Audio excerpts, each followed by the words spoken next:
Hello everyone, कैसे हैं आप सब। आई होप आप सब बहुत बढ़िया होंगे। तो लास्ट लेक्चर में मैंने आपको मोहर सर्कल के बारे में बता दिया था। इस लेक्चर में उसी के आगे कंटिन्यू करेंगे।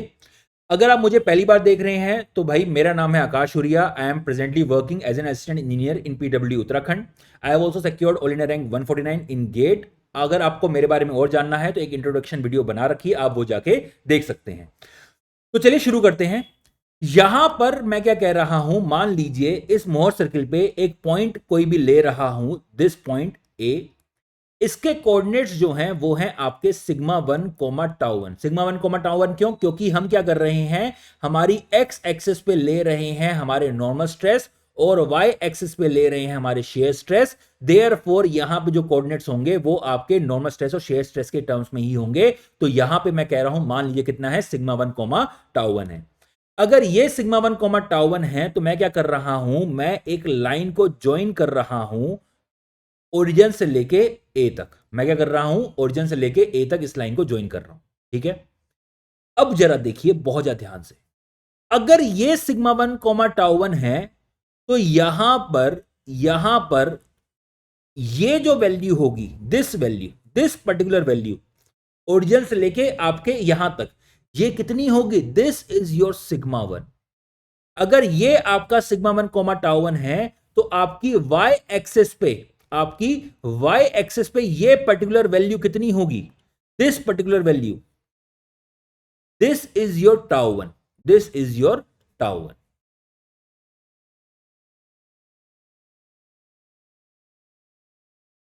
This is your tau 1। अरे, तो मेरे को यहां पर ये वाली वैल्यू मिल गई है, टाउ 1। अरे भैया ये टाउ 1 है तो ये भी टाउ 1 ही होगा ना। ठीक है, और ये वाली वैल्यू मिल गई है मेरे को सिग्मा 1। क्या मुझे यहां पर एक राइट एंगल ट्रायंगल दिख रहा है? क्या मुझे यहां पर एक राइट एंगल ट्रायंगल दिख रहा है? हाँ, मुझे तो दिख रहा है। मुझे तो दिख रहा है क्योंकि ये एंगल जो होगा ये 90 डिग्री होगा, क्योंकि मैंने क्या किया, परपेंडिकुलर ड्रॉप ही तो किया वहां से। क्लियर है? तो मुझे यहां पर एक राइट एंगल ट्रायंगल दिख रहा है जिसका बेस जो है वो सिग्मा 1 है, जिसका यहां पे जो परपेंडिकुलर है वो आपका टाउ 1 है। तो यहां पर आपका हाइपोटेनियस कितना होगा? हाइपोटेनियस की जो वैल्यू होगी वो आपकी यहां पर होगी under root of sigma 1 square plus tau 1 square. Sigma 1 square plus tau 1 square यहां पे वैल्यू हो जाएगी मेरे इस हाइपोटेनियस की। मैंने यहां पर ये क्यों निकाला, अभी आप 1 मिनट में समझ जाएंगे। मैं ये कह रहा हूं कि मान लीजिए मेरे पास यहां पर कोई एक एलिमेंट है, मेरे पास यहां पर कोई एक एलिमेंट है जिसमें आपका एक सर्टेन प्लेन इंक्लाइंड है किसी एंगल पे, किसी एक एंगल थीटा पे आपका ये एक प्लेन इंक्लाइंड है। इस वाले प्लेन पर आपका ये हो गया है, ये हो गया है नॉर्मल स्ट्रेस। इस वाले प्लेन पर ये हो गया है नॉर्मल स्ट्रेस और ये हो गया है इसका shear stress. This is your sigma, this is your tau, और यहां पे आ गया है आपका resultant. This is your resultant. Clear है बात? चलिए अब देखिए बहुत ज्यादा ढंग से। ये चीज तो आपने बचपन में ही पढ़ ली होगी कि अगर मेरे पास यहां पर कोई एक वेक्टर है, मान लीजिए मेरे पास यहां पर कोई एक वेक्टर है जो किसी एंगल थीटा पे है, इसकी वैल्यू आर है, तो इधर क्या आ जाएगा, सॉरी एंगल इधर से लेते हैं, एंगल इधर से लेते हैं, मैं ले रहा हूं इधर से एंगल। ठीक है, तो इधर क्या आ जाएगा, इधर आ जाएगा आर कोस थीटा, इधर आ जाएगा आपका आर साइन थीटा। कंपोनेंट बनाने तो आते होंगे ना, बचपन से पढ़ रखा है हमने। क्लियर है? जरा एक चीज देखिए, अगर मैं इन दोनों कंपोनेंट को स्क्वायर करके सम कर रहा हूं, अगर मैं इन दोनों कंपोनेंट को स्क्वायर कर रहा हूं तो यहां स्क्वायर हो जाएगा R square cos square theta, इधर हो जाएगा R square sine square theta, और मैं इनका सम करके अंडर रूट ले रहा हूं, तो मेरे पास यहां पे वैल्यू क्या आएगी, मेरे पास यहां पे वैल्यू क्या आ जाएगी, आर आ जाएगी। कैसे आएगी? अरे भैया यहां पे आर स्क्वायर कॉमन लो, अंदर ब्रैकेट में आ जाएगा sign square theta plus cos square theta, वो तो होता है 1, तो बचेगा सिर्फ आर स्क्वायर। अरे भैया यहां पे अंडर रूट में क्या आ जाएगा, यहां पे अंडर रूट में क्या आ जाएगा, अंडर रूट में आ जाएगा आर स्क्वायर इंटू 1। तो आर स्क्वायर को यहां पे ऊपर अंडर रूट है तो यहां पे आंसर क्या आ जाएगा, आर आ जाएगा। क्लियर है? अरे अगर ऐसा है तो जरा देखिए, ये वाली वैल्यू को मैंने सिग्मा बोला था, इस वाली वैल्यू को मैंने टाउ बोला था। तो यहां पर मैं सिग्मा स्क्वायर आ जाएगा, यहां पर क्या आ जाएगा, टाउ स्क्वायर आ जाएगा। तो मैं यहां पे रिजल्टेंट कैसे निकाल सकता हूं, ये निकाल सकता हूं sigma square plus tau square. ठीक है, sigma square plus tau square का अंडर रूट, ये मेरा क्या आ जाएगा, रिजल्टेंट आ जाएगा। अगर ये चीज रिजल्टेंट है, sigma square plus tau square अगर ये रिजल्टेंट के बराबर है, तो यहां पर भी तो मेरा sigma square plus tau square ही था। तो क्या ये रिजल्टेंट के बराबर नहीं होगा, हां होगा। और यही आपका ओ ए जो है, this is your resultant, O A is your resultant, this is your resultant. अगर आपसे क्वेश्चन पूछा जाए कि यहां पे कोई मोहर सर्किल बना के और पूछा जाए कि ओ ए जो है, this is O, this is origin को ओ ए जो है ये क्या रिप्रेजेंट कर रहा है, it is representing the stress, resultant stress. किस प्लेन पे, on a plane having normal stress of sigma 1 and having shear stress of tau 1। समझ आ गई बात, आई होप बात समझ आ गई। क्लियर है। अब सुनिए, बहुत ज्यादा ढंग से सुनना, क्योंकि ये जो कंसेप्ट बता रहा हूं ना, ये काम में आने वाला है सोइल मैकेनिक्स में। जब मैं शेयर स्ट्रेंथ ऑफ सोइल पढ़ाऊंगा तो वहां पे ए टू जेड जो जो चीज बता रहा हूं सारी रिपीट होने वाली हैं। अब देखिए, यहां पर जो ये एंगल है इसको मैं बीटा बोल रहा हूं, this is the angle between normal stress and your resultant. Resultant और नॉर्मल स्ट्रेस के बीच का जो एंगल है उसको मैं यहां पे बीटा बोल रहा हूं, and this beta is angle of obliquity. This beta is angle of obliquity, OBLIQITY। ठीक है, समझिए। अगर ये बीटा है तो क्या ये बीटा नहीं होगा, ये भी तो बीटा होगा मेरे भाई। क्लियर है। सुनिए, जो हम दुगना करके एंगल लगाते हैं ना, आपको याद होगा मैंने बताया था कि अगर मेरे प्लेन के बीच का एंगल 90 डिग्री है तो यहां पर मोहर सर्किल में वो 180 डिग्री हो जाएगा। आई होप याद होगा। आपको मैंने एक पॉइंट भी बताया था कि यहां पे आपका ये है sigma X comma tau X Y, और यहां पे है आपका कितना, sigma Y comma tau X Y, और यहां पे दोनों को मैंने ज्वाइन किया था। दोनों के बीच का एंगल कितना आया था, 180 डिग्री आया, लेकिन एक्चुअल प्लेन के बीच में एंगल कितना है, 90 डिग्री है।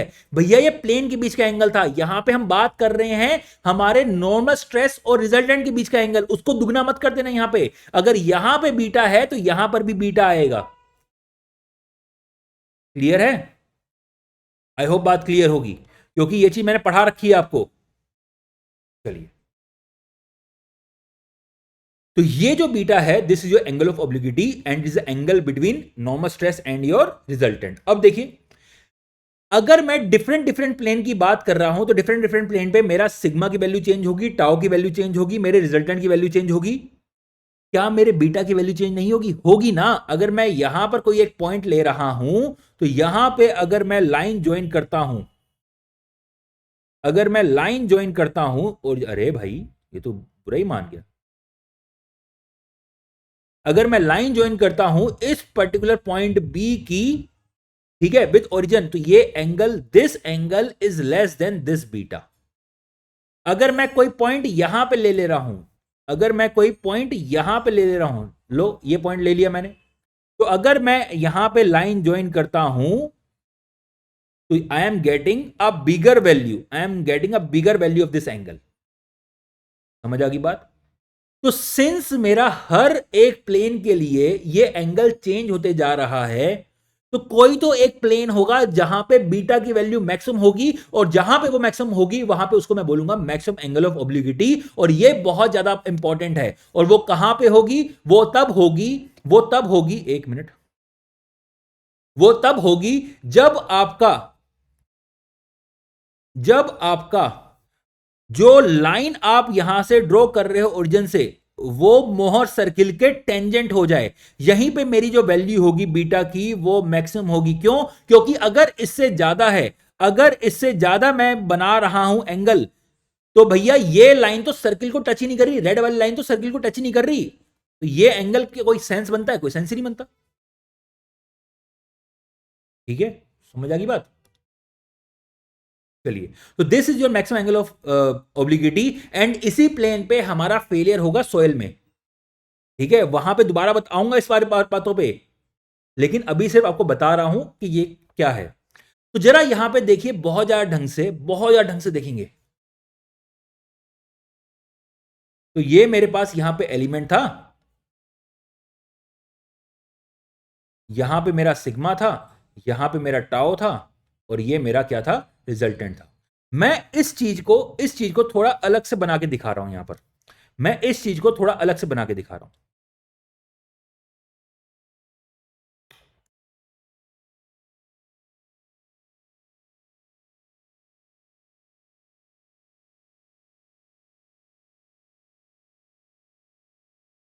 जरा देखिए इस बात को, ये मेरा सिग्मा है, ये मेरा टाउ है, ये मेरा रिजल्टेंट है। अगर ये आपका टाउ है, यहां से लेके यहां तक टाउ की वैल्यू है, तो यहां से लेके यहां तक भी तो टाउ ही होगा। अगर देखो, अगर मैं इसको एक रेक्टेंगल टाइप का बना दूं, अगर मैं इसको एक रेक्टेंगल टाइप का बना दूं,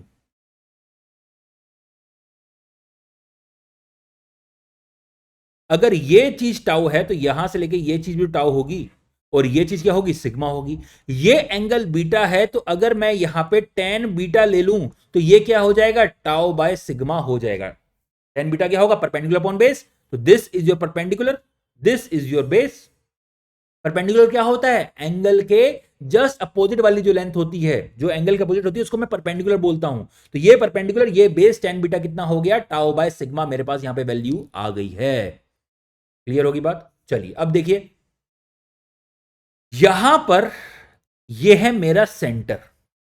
सेंटर के कोऑर्डिनेट्स क्या होते हैं, सेंटर के कोऑर्डिनेट्स क्या होते हैं, सेंटर के कोऑर्डिनेट्स होते हैं sigma X plus sigma Y by 2 comma 0।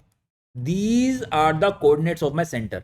यहां पर ये जो पॉइंट है, this is your sigma P1, that is major principal stress, and this is your sigma P2, minor principal stress. तो यहां पर ये आपके पास सिग्मा P1 और सिग्मा P2 आ गए हैं। जरा देखिएगा इस बात को बहुत ढंग से। अगर ये मेरे सेंटर के कोऑर्डिनेट्स हैं, क्या मैं सेंटर के कोऑर्डिनेट्स ऐसे लिख सकता हूं, sigma P1 plus sigma P2 divided by 2 comma 0? क्या लिख सकता हूं, हाँ या ना? लिख सकता हूं। कैसे लिख सकता हूं?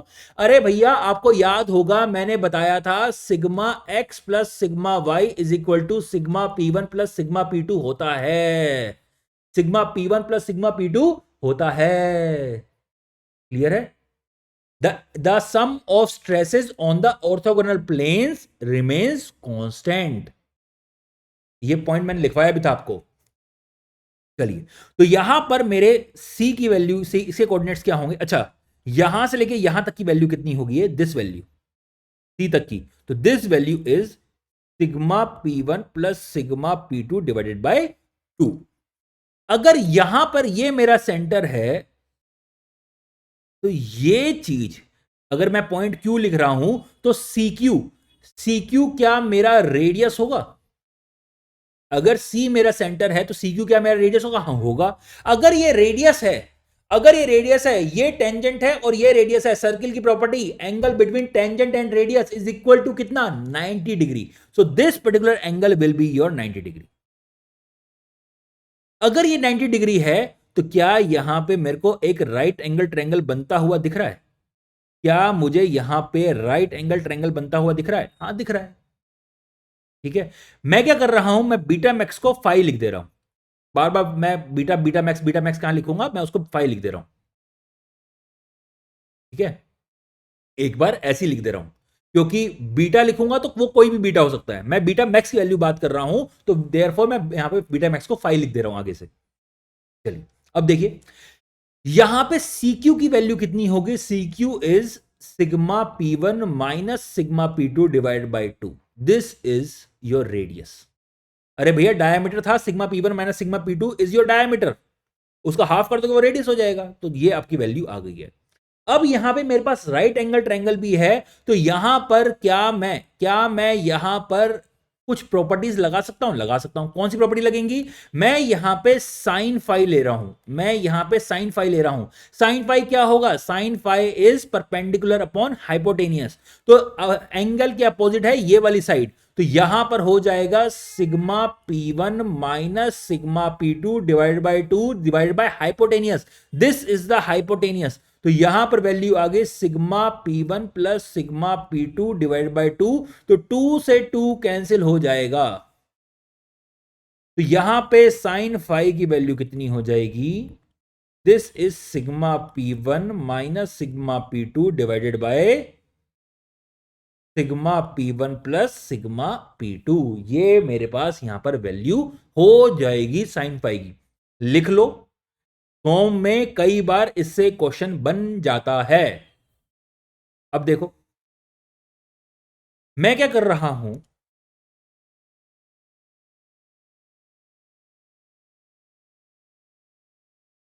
मैं क्या कर रहा हूं, इसको इधर मल्टीप्लाई कर दीजिए।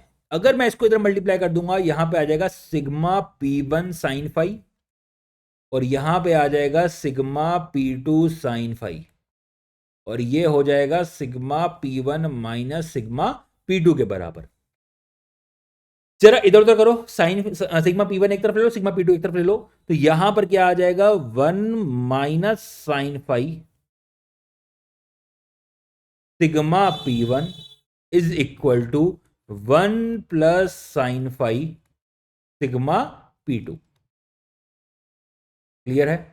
तो यहां पर sigma P1 upon sigma P2 कितना आ जाएगा, sigma P1 divide by sigma P2 is equal to 1 plus sine phi divided by 1 minus sine phi. लिख लो, इस बात को सोयल में दोबारा रिपीट होगी, फिर क्या होगे सर समझ नहीं आया। अभी आपको बता दिया है ताकि सोयल में आपको दिक्कत नहीं होगी। सोयल भी मैं ही पढ़ाऊंगा, टेंशन मत लीजिए। A to Z आपका जो सिलेबस है वो मैं यहां पर कवर करने वाला हूं। क्लियर है? चलिए, तो ये चीज आपको मैंने समझा दी है। जरा एक मिनट मेरे को देखने दीजिए, यहां पर टाइम कितना बचा है, एक क्या हो गया इसको,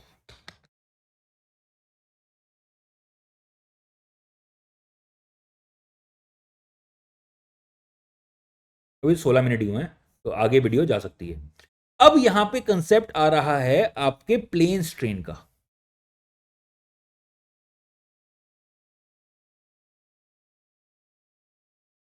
कंसेप्ट ऑफ प्लेन स्ट्रेन। अब प्लेन स्ट्रेन क्या होता है जरा इसको समझ लो, क्योंकि प्लेन स्ट्रेस भी आएगा, प्लेन स्ट्रेन भी आएगा, ये सारे क्वेश्चन बनते हैं एग्जाम में। क्लियर है? सुनिए, अगर मैं किसी भी तरीके से किसी एक पर्टिकुलर डायरेक्शन में स्ट्रेन की वैल्यू जीरो कर दूं, अगर मैं किसी भी तरीके से किसी एक पर्टिकुलर डायरेक्शन में स्ट्रेन की वैल्यू जीरो कर दूं, तो मैं, और दो दो डायरेक्शन में आपके स्ट्रेन आ रहे हैं, तो मैं उस कंडीशन क्या बोलूंगा, प्लेन स्ट्रेन कंडीशन बोलूंगा। क्या बोलूंगा? प्लेन स्ट्रेन कंडीशन बोलूंगा। फॉर एग्जाम्पल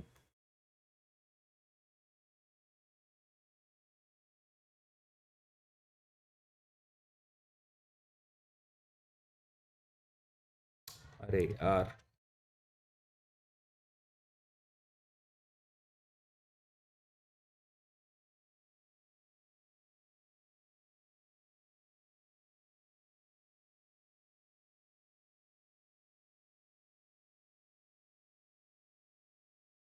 अभी खाली समझाने के लिए रफ डायग्राम बना रहा हूं इसको, भाई ये मैं समझना कि क्यूबॉइड नहीं दिख रहा, ये नहीं दिख रहा।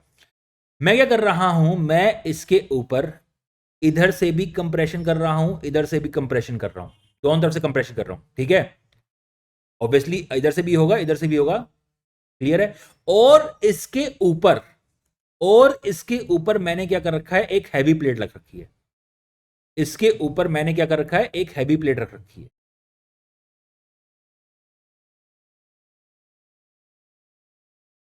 और इसके नीचे भी एक हैवी प्लेट रखी हुई है। इसके नीचे भी एक हैवी प्लेट रखी हुई है।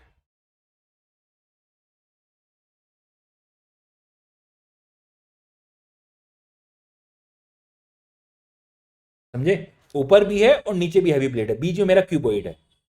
तो अगर मैं यहां से कंप्रेस कर रहा हूं, ये तो ऐसे एक्सपेंड करने की कोशिश करेगा ना, पॉइजन रेशियो पढ़ा रखा है आपको मैंने, ये ऊपर डायरेक्शन में एक्सपेंड करने की कोशिश करेगा, लेकिन एक्सपेंड नहीं कर पाएगा। क्यों? क्योंकि ऊपर प्लेट रखी हुई है। तो इस वाली डायरेक्शन में तो आपका क्या हो गया है, इस वाली डायरेक्शन में आपका स्ट्रेन जीरो हो गया है। या फिर मैं कह रहा हूं यार, दो रिजिड सपोर्ट के बीच में है, दो रिजिड सपोर्ट के बीच में है, मैं इधर से कंप्रेस कर रहा हूं, दो रिजिड सपोर्ट के बीच में है, तो ये इस डायरेक्शन में मूवमेंट नहीं कर पाएगा। सिंस मूवमेंट नहीं कर पा रहा है, देयरफॉर इस वाली डायरेक्शन में क्या हो जाएगा, स्ट्रेन जीरो हो जाएगा। स्ट्रेन जीरो हो जाएगा, क्या स्ट्रेस भी जीरो होगा क्या? नहीं। स्ट्रेन जीरो होने का मतलब ये नहीं है कि स्ट्रेस भी जीरो हो जाए। आई होप बात समझ आ रही होगी, इसमें कोई भी दिक्कत नहीं होगी आपको। क्या हो गया यार?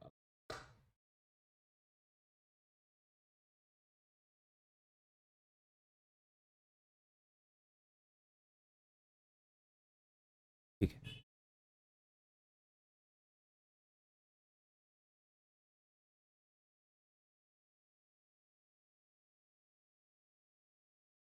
चलिए।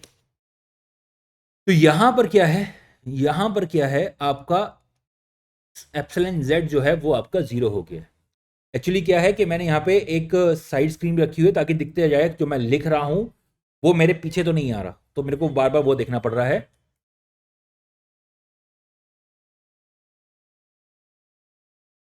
चलिए, तो यहां पे सिग्मा जेड क्या हो जाएगा, ये आपका जीरो हो जाएगा।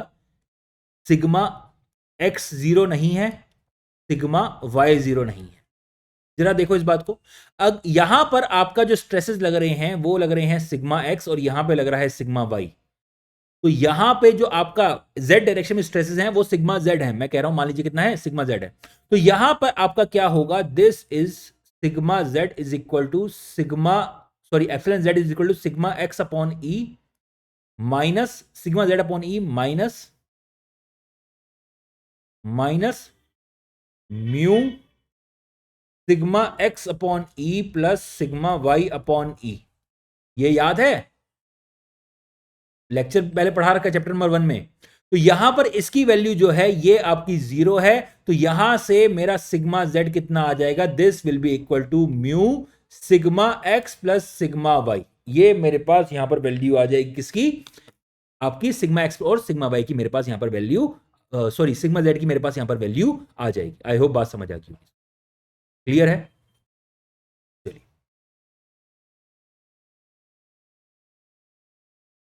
इस पॉइंट को लिख लीजिएगा। अब जरा देखिएगा, ये हो गया, ठीक है।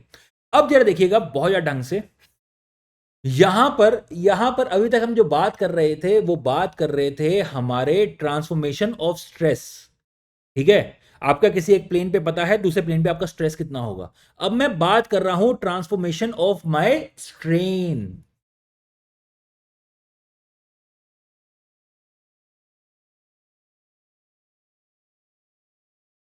Transformation of strain, for example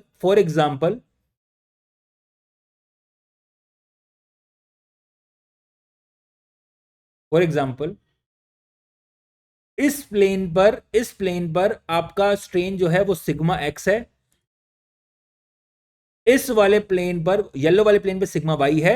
तो ऑब्लिक प्लेन पर कोई एक ऑब्लिक प्लेन है जो एंगल थीटा पे है, इंक्लाइंड है, तो इस पे आपका स्ट्रेन, प्लेन नॉर्मल स्ट्रेन कितना होगा, ठीक है, शेयर स्ट्रेन कितना होगा, ये मुझे यहां पे निकालना है।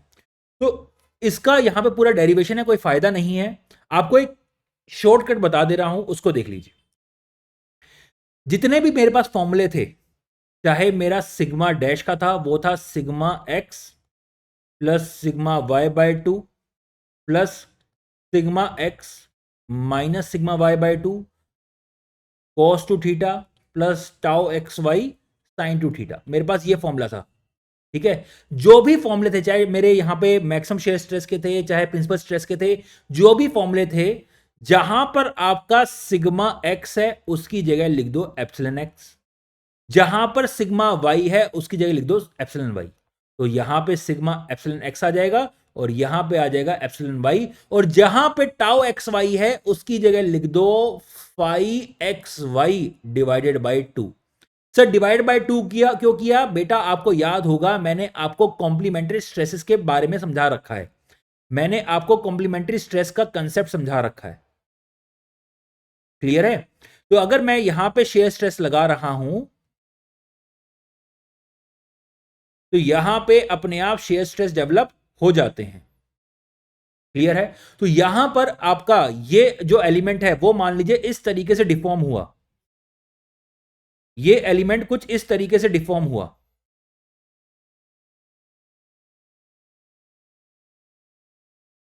ये एलिमेंट कुछ इस तरीके से डिफॉर्म हुआ,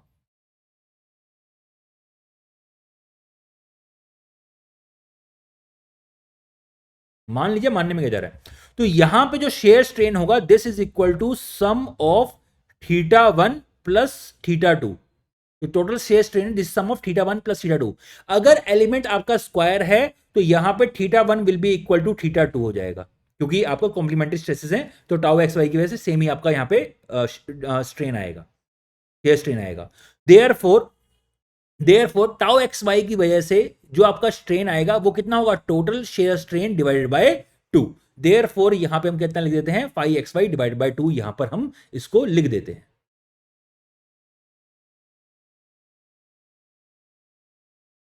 आज पता नहीं क्या दिक्कत दे रहा है इसको, स्क्रीन को।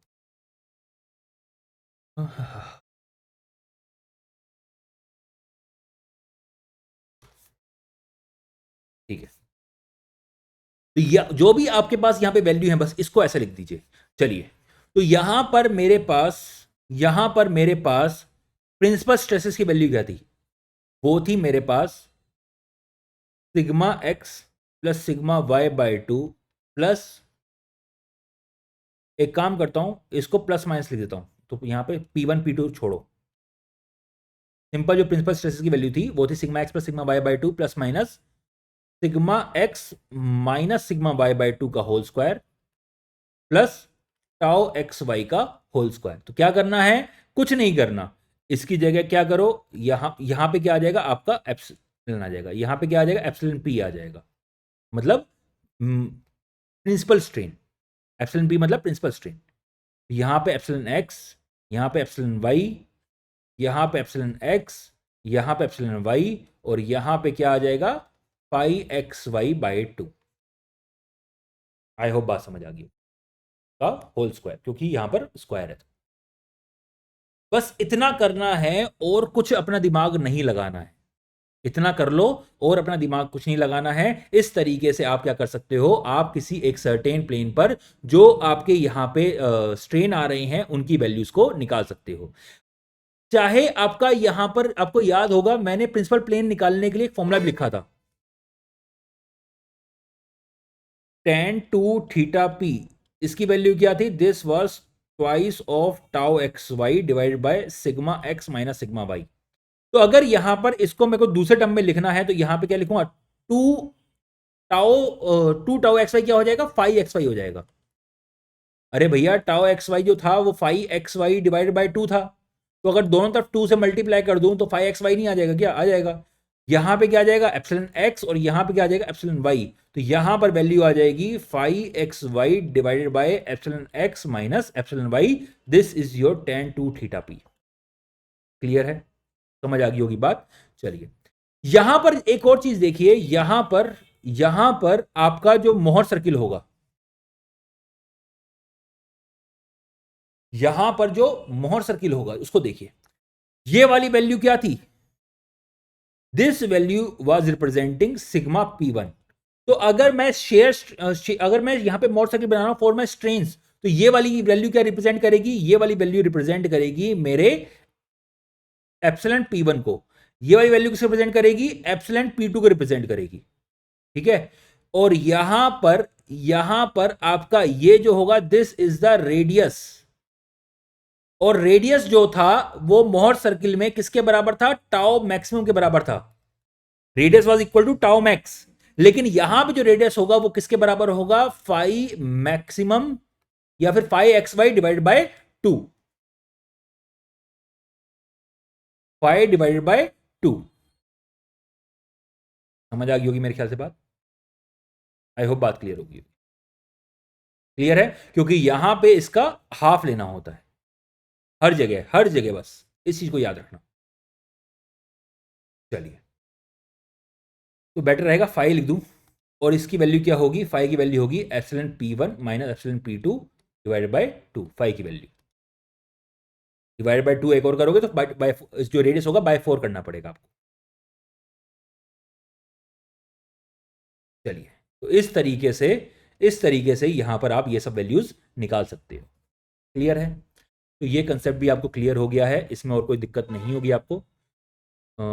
नेक्स्ट कंसेप्ट जो है ये हो गया, ये हो गया।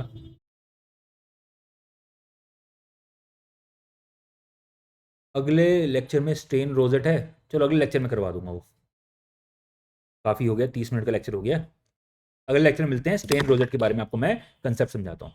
ठीक है, तो शेयर करना ना भूलें लेक्चर्स को, अच्छा लगे तो प्लीज़ कुछ कमेंट बताइएगा, फीडबैक कैसा है कैसा नहीं है। कुछ कमी लगे तो वही बताइएगा, कुछ डाउट हो तो वही बताइएगा, सब कुछ मैं आपको रिप्लाई करता हूँ। मैं ज़्यादा से ज़्यादा कोशिश करता हूँ आपके साथ एंगेजमेंट बनाने के लिए। चलिए ठीक है, मिलते हैं नेक्स्ट लेक्चर में, तब के लिए नमस्कार।